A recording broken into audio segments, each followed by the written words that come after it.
స్మితా సబర్వాల్ తన మీద సీతక్క ఆగ్రహం వ్యక్తం చేస్తున్నారు.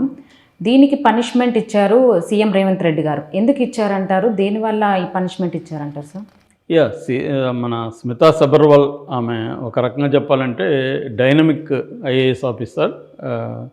But at the same time ఆమె చుట్టూ కొన్ని కాంట్రవర్సీలు కూడా గతంలో కూడా ఉన్నాయి, అప్పుడప్పుడు వస్తుంటాయి. ఇప్పుడు ఏంటంటే కాంగ్రెస్ గవర్నమెంట్ వచ్చిన తర్వాత ఆమె వచ్చి రేవంత్ రెడ్డితో పలకరించి ఆయనకు ఒక బొకే ఇచ్చి పలకరించి వెళ్ళడం అనేది ఒక రకమైన ఆనవాయితీ సీనియర్ ఐఏఎస్ ఆఫీసర్. పైగా ఆమె సెక్రటరీ టు సీఎంఓ ఆఫీసులో సెక్రటరీ ఆమె. అలాంటి ఆమె కొత్తగా సీఎం వచ్చినప్పుడు వచ్చి పలకరించాలి, అది రాలేదు.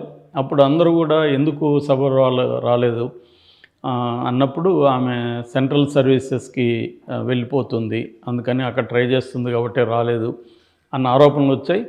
అప్పుడు ఆకునూరు మురళి అని మాజీ ఐఏఎస్ మాజీ కలెక్టర్ ఆయన ఏం చెప్పారంటే, ఆయన డైరెక్ట్గా పేరు చెప్పలేదని, కొంతమంది స్పెషల్ హెలికాప్టర్లో తిరిగే ఐఏఎస్ ఆఫీసర్లు ఉంటారు, వాళ్ళు కింద నడవరు, హెలికాప్టర్లో తిరుగుతుంటారు.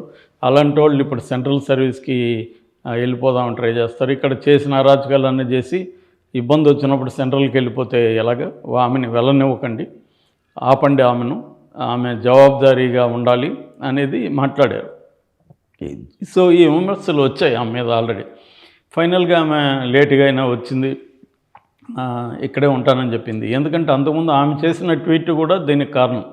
నేను 23 సంవత్సరాల సర్వీస్ నిండింది ఈరోజుతో ఏదో చెప్తుంది ఎట్లాగా, అంటే ఆమె వెళ్ళిపోతుందేమో అన్న చర్చలు వచ్చాయన్నమాట.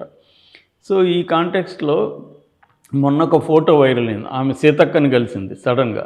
సీతక్క ఎందుకంటే ఆమె కూడా ఈ సబర్వాల్ ఏంటంటే ఒకటి సెక్రటరీ టు సీఎం అండ్ నీటిపారుదల శాఖలో కూడా అడిషనల్ సెక్రటరీ ఆమె. Rural water supply and sanitation mission Bhagiratha ఇవన్నీ చూసుకుంటుంది అనమాట. దాంట్లో అడిషనల్ సెక్రటరీ 2 పోస్టులు ఉన్నాయి ఆమెకి. సో అందువల్ల ఈమె కూడా రూరల్ డెవలప్మెంట్ మినిస్టర్ కాబట్టి ఆమెను కలవడానికి మేము వెళ్ళినప్పుడు ఒక ఫోటో వైరల్ అయింది. అదేంటంటే ఆమె సీతక్క ఎదురుగా కూర్చొని, సీతక్క మామూలుగా కూర్చొని, ఈమె కాళ్ళ మీద కాలేసుకొని కూర్చుంది. అది వైరల్ అయింది. నిజానికి ఐఏఎస్ ఆఫీసర్లు మినిస్టర్ల ముందు కాళ్ళ మీద కాలేసి కూర్చోవచ్చా లేదా అనేది అది పెద్ద చర్చ. ఎందుకంటే మనకి ఇప్పటివరకు ఐఏఎస్ ఆఫీసర్లు అనగానే సీఎంల దగ్గర, మినిస్టర్ల దగ్గర సార్ అలాంటి రూల్స్ ఏమన్నా ఉన్నాయి? రూల్స్ ఏమి ఉండవు. ఇవన్నీ ఏంటంటే వీళ్ళని తక్కువగా చూడడం, పొలిటీషియన్స్ ఎక్కువ అనుకోవడం. ఎందుకంటే ప్రజలు ఎన్నుకున్న వాళ్ళు కాబట్టి. నిజానికి వాళ్ళ ఎలా కూర్చోవాలని వాళ్ళు కంఫర్టబుల్గా కూర్చోవచ్చు. మామూలుగా చాలామంది స్త్రీలు అలాగే కూర్చుంటారు, వాళ్ళు కంఫర్టబుల్గా ఉంటుంది కాబట్టి. మగవాళ్ళు ఇలా నేను ఇప్పుడు వేసుకున్నట్టు వేస్తే వాళ్ళు ఇబ్బంది, స్త్రీలు వేసుకుంటే అదేం పెద్దగా అనిపించదు. ఎందుకంటే వాళ్ళకి అట్లేమి ఉండదు, వాళ్ళు ఇట్లా కాలేసి అట్లేమి ఉండదు. వాళ్ళు మామూలుగా కూర్చునే చాలామందికి అది అలవాటు, కంఫర్టబుల్గా ఉంటుంది. నిజానికి అందులో ఏమీ అమర్యాద లేదు. సీతక్క కూడా ఎక్కడ అన్నట్టుగా లేదు, ఆగ్రహం వ్యక్తం చేస్తుందని టాక్ బయటకు వచ్చింది. ఇవన్నీ ఏంటంటే పుకార్ల స్థాయిలోనే ఉంటాయి, వాటి నిజమని చెప్పలేం. రెండోది ఆమె సిన్సియర్ ఆఫీసర్. గతంలో కూడా ఆమె మీద వచ్చిన విమర్శలు ఏమున్నాయి?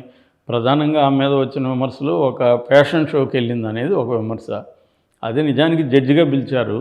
జడ్జిగా పిలిచినప్పుడు ఆమెకు కూడా ఒక స్త్రీగా కూడా ఫ్యాషన్ అంటే ఇష్టం ఉంటుంది, లేటెస్ట్ ఫ్యాషన్ తెలుసుకోవాలి అవన్నీ ఇంట్రెస్ట్ ఉంది ఆమెకి.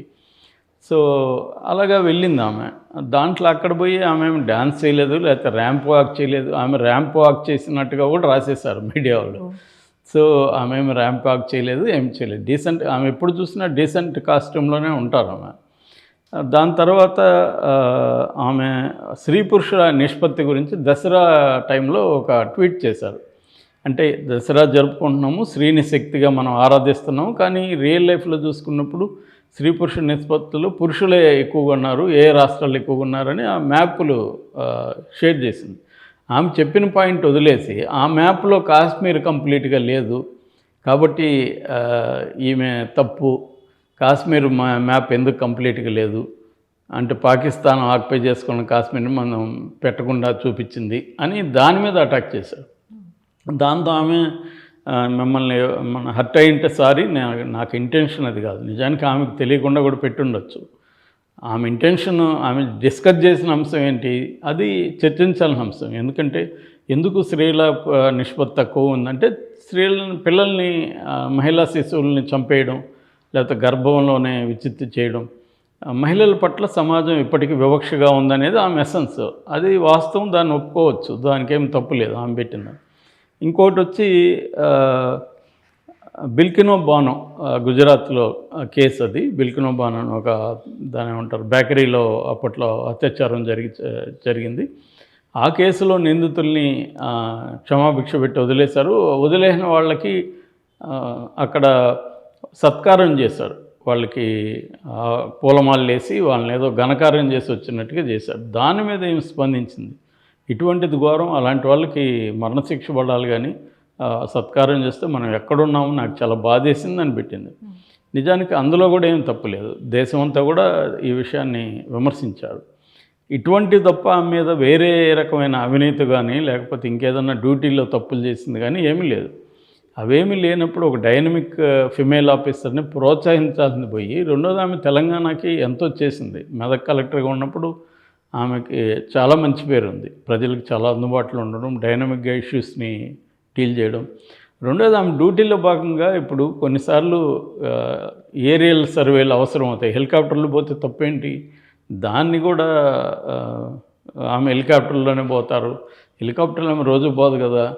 ఆమె కాళేశ్వరం ప్రాజెక్టుకు సంబంధించిన చూడడానికి విత్ సీఎం పర్మిషనే వెళ్ళుంటుంది. సో దాన్ని కూడా ఆకునూరు మురళి లాంటి వాళ్ళు ఇష్యూ చేశారు. సో ఇవి తప్ప ఆమె మీద ఏం లేవు.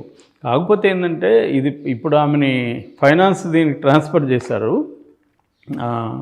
అయితే దీనికి చేసిన పనిష్మెంట్ అనుకుంటున్నారు, కాదు. నిజానికి ఆమెను ఒక్కరిని చేయలే, 26 మంది ఐఏఎస్ ఆఫీసర్ని, 23 మంది ఐపీఎస్ ఆఫీసర్ని రేవంత్ రెడ్డి చేశాడు. రేవంత్ రెడ్డి ఎంతమందిని ట్రాన్స్ఫర్ చేయడం వెనుక ఒక వ్యూహం ఉంది. ఆ వ్యూహం ఏంటంటే, గతంలో కేసీఆర్ దగ్గర ఎవరెవరు పనిచేశారో వాళ్ళందరినీ తను దూరం పెడుతున్నాడు, కీ పొజిషన్లు ఇవ్వట్లేదు. ఎందుకు? లోక్సభ ఎన్నికలు వస్తున్నాయి, రేపొద్దున తనకు అనుకూలమైన పోలీస్ ఆఫీసర్లు కానీ తనకు అనుకూలమైన ఐఏఎస్ ఆఫీసర్లు కానీ ఉంటే కాంగ్రెస్కి సపోర్ట్గా ఉంటారు వీళ్ళు. ఎవరైనా అంతే, ఏ సీఎం వచ్చినా ఇప్పుడు కాంగ్రెస్ రేపొద్దున 5 ఏళ్ల తర్వాత కేసీఆర్ మళ్ళీ వస్తే కేసీఆర్ మళ్ళీ తన టీంని తను తీసుకుంటాడు, తనకు అనుకూలమైన వాళ్ళు పెట్టుకుంటారు. ఏ సీఎం అయినా చేసే పని రేవంత్ రెడ్డి చేశాడు. పైగా ఎన్నికలు దగ్గరగా ఉన్నాయి కాబట్టి స్పీడ్గా చేస్తున్నాడు, టైం లేదు. ఈ స్పీడ్గా చేసి తనకు అనుకూలమైన వాళ్ళు పెట్టుకుంటే లోక్సభ ఎన్నికల్లో తనకి బెటర్గా ఉంటుందని ఎవరైనా అదే చేస్తారు. ఎందుకంటే తను ప్రతి దగ్గర కీ పొజిషన్లో తెచ్చిపెట్టుకుంటారు. ఇప్పుడు ఈమె పొజిషన్లో ఇద్దరిని పెట్టాడు. ఒకరు చంద్రశేఖర్ రెడ్డి సీఎం సెక్రటరీ, ఇంకొక నీటిపారుదలలో రాహుల్ బజ్జా, వీళ్ళిద్దరిని పెట్టుకున్నాడు. అలాగా ఆయన ఎక్కడ ఏ పొజిషన్లో ఎవరిని పెట్టుకుంటే మనకి బాగుంటుంది అనేది చూసుకొని పెట్టుకున్నాడు. ఆ రకంగా ఈమెకి ఆయనకి రేపో లేదు కదా, ఈమెకి కేసీఆర్కి రేపో ఉంది కాబట్టి ఈమెని ఇప్పుడు వేరే దీంట్లో తీసుకెళ్ళి వేసేస్తారు. ఇంతే జరుగుతుంది, అంతకంటే ఏం జరగదు. ఐఏఎస్ ఆఫీసర్ల మీద పనిష్మెంట్ అంటే ఏముంటుందంటే, వాళ్ళ శాఖలు ఇప్పుడు డైనమిక్గా పనిచేసే కలెక్టర్ అనుకో, ఆమె చాలాసార్లు చెప్పింది, నేను కలెక్టర్గా ఉన్నప్పుడు మెదక్లో మీడియాతో టచ్లో ఉండేవాడిని, డైనమిక్గా ఉండేది, ప్రజా జీవితంతో టచ్ ఉండేది. తర్వాత వేరే డిపార్ట్మెంట్కి సెక్రటరీకి వెళ్ళినప్పుడు నేను బ్యాక్ ఎండ్లో ఉంటాం కానీ ఫ్రంట్లో ఉండము, మీడియాతో ఉండదు.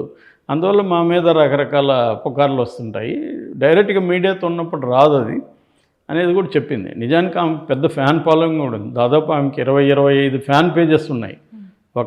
అంటే ఫిమేల్ హీరోయిన్ కంటే కూడా ఎక్కువ ఫ్యాన్ ఉంది, ఆమెకి ఫ్యాన్ ఫాలోయింగ్ ఉంది. ఎందుకంటే ఎప్పుడైనా కూడా ఐఏఎస్ ఆఫీసర్లు డైనమిక్గా పనిచేస్తే చాలా ప్రజల్లో చాలా క్రేజ్ ఉంటుంది. ఎందుకంటే అలా పనిచేసే వాళ్ళు తక్కువ మంది ఉంటారు.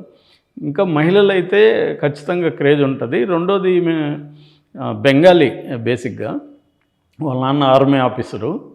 దాని తర్వాత ఇక్కడే చదువుకునేది ఆమె. స్కూలింగ్ కానీ కాలేజీ సెయింట్ ఫ్రాన్సిస్ కాలేజీలో బిజినెస్ అకౌంటెన్సీ చేసింది ఆమె, బిజినెస్ లా అకౌంటెన్సీ చదివింది ఇక్కడ. 2001 ఆమె కేడరు, దాదాపు 23 ఏళ్ళ సర్వీసు. నాకు తెలిసి ఆమెకి వచ్చే ఇదేం లేదు, ఇవన్నీ కామనే, వాళ్ళకి కూడా అలవాటే. కాకపోతే ఇంకొక కాంట్రవర్సీ ఏంటంటే, తహసీల్దారు ఒక అతను అసిస్టెంట్ తహసీల్దారు, డిప్యూటీ తహసీల్దార్ మేడ్చల్ మల్కాజ్గిరి ఇది ఒకసారి వీళ్ళ ఇంటికి అర్ధరాత్రి వెళ్ళి ఏదో గొడవ చేశాడు. అప్పుడు కూడా ఆమె కేసు పెట్టింది. వీళ్ళ హస్బెండ్ కూడా ఐఏఎస్ ఆఫీసరే, అకున్ సబర్వాల్. బట్ ఆయన వేరే దగ్గర పనిచేస్తుంటే ఈమె ఇద్దరు పిల్లలతో ఉన్నప్పుడు ఇతను వెళ్ళి గొడవ చేశాడు. ఇతను ఏంటంటే నా ప్రమోషన్ కోసం వెళ్ళాడు అన్నాడు. అప్పుడు కూడా ఈమె కంప్లైంట్లు ఇవ్వడం అన్నీ చేసింది. ఒక స్ట్రాంగ్ ఉమెన్, అలాంటి వాళ్ళని మనం ప్రోత్సహించాలి తప్ప, ఒక స్ట్రాంగ్ ఉమెన్ అంటే సమాజంలో ఏంటంటే మేల్ డామినేటెడ్ సమాజంలో ఒక థ్రెట్గా ఫీల్ అవుతారు, ముఖ్యంగా మగవాళ్ళు. స్ట్రాంగ్ ఉమెన్ ఆఫీసర్లు ఉంటే అంత తప్ప అంతకంటే ఏమీ లేదు. స్మితా సబర్వా ఐఏఎస్గా బాగా వర్క్ చేశారు, అంత పబ్లిసిటీ అయ్యారు, అంటే బాగా వర్క్ చేశారు కాబట్టి అందరికీ తెలుసు. అలా తెలిసినప్పుడు తను అంత బాగా చేసి ఉంది కదా, తన గురించి ఇప్పుడు ఫ్యాషన్ షోకి వెళ్ళిందని, తర్వాత మనకి ఇప్పుడు కాలు మీద కాలేసుకుందని, ఇలాంటి రూల్స్ మనకి నిజంగా బయట ఉన్నాయా సార్? ఇట్లాంటివి ఏమి లేవండి. మగవాళ్ళు ఇప్పుడు వెళ్తే అది చర్చ ఉండదు. స్త్రీలు వెళ్ళినప్పుడు ఇట్లాంటివి కొన్ని వస్తుంటాయి, అంతకంటే ఏం లేదు. ఇవన్నీ ఆమెకు కూడా తెలుసు, ఇవన్నీ part of the job, face చేసుకొని వెళ్తుంది తప్ప. ఆమె కూడా ఇంటర్వ్యూస్ నేను చూశాను కొన్ని, ఆమె చాలా కాన్ఫిడెంట్గా మాట్లాడుతున్నారు.